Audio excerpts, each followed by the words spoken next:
இதிலே கடவுள் வரார். என்ன எப்படி அப்படின்னு நீங்கள் நினைக்கலாம்.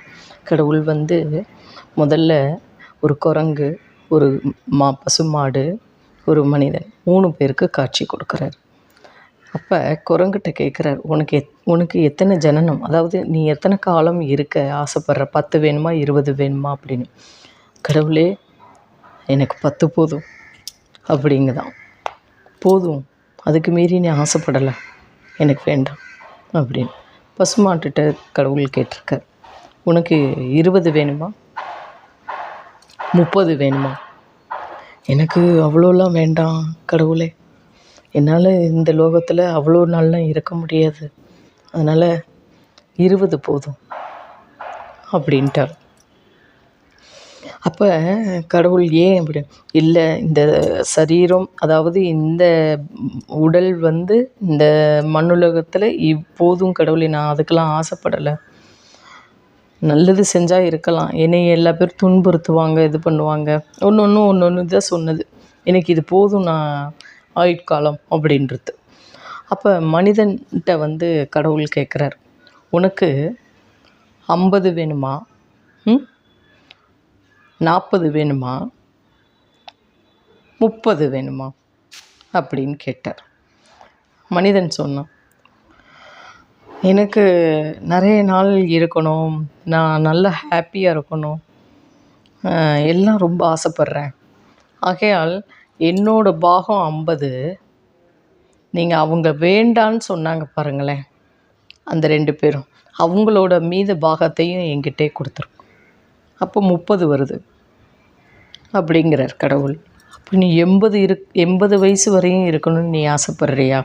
கண்டிப்பாக 80, நீங்கள் கூட 20 கொடுத்தாலும் நான் வாங்கிக்கிறேன் அப்படின்னானா கடவுள், மனுஷன். கடவுள் சொன்னாரா, அப்போ நீ 100 ஆசைப்படுறியா அப்படின்னு. நீங்கள் 80 இருந்தாலும் சரி, 100 இருந்தாலும் சரி, நான் கொடுக்குறத நான் வாங்கிக்கிறேன், வேணான்னுலாம் சொல்லலை.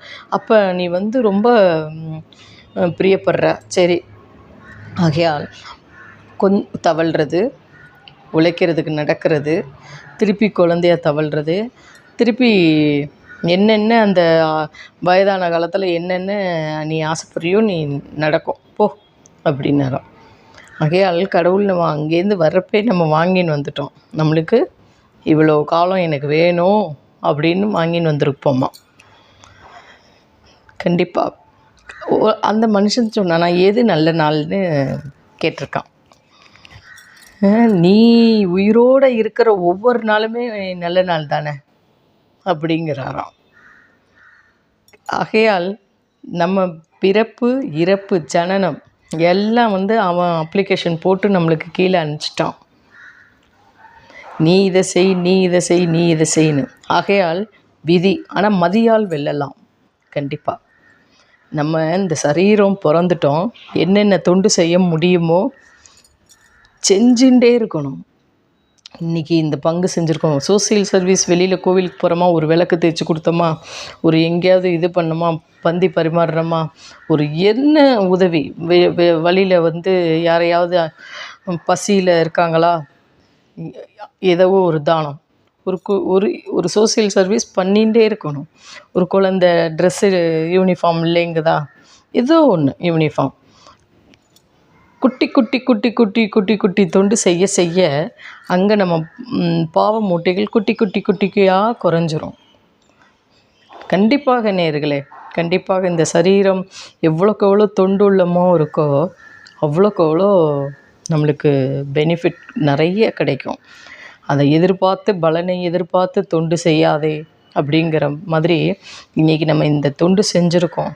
காலம்புலேருந்து எழுந்திரிச்சு நைட்டு படுக்கிற வரைக்கும் ஒவ்வொரு நாளுக்கும் ஒவ்வொருத்தருக்கும் ஒரு யுகமாக போகுது ஒவ்வொரு பொழுது.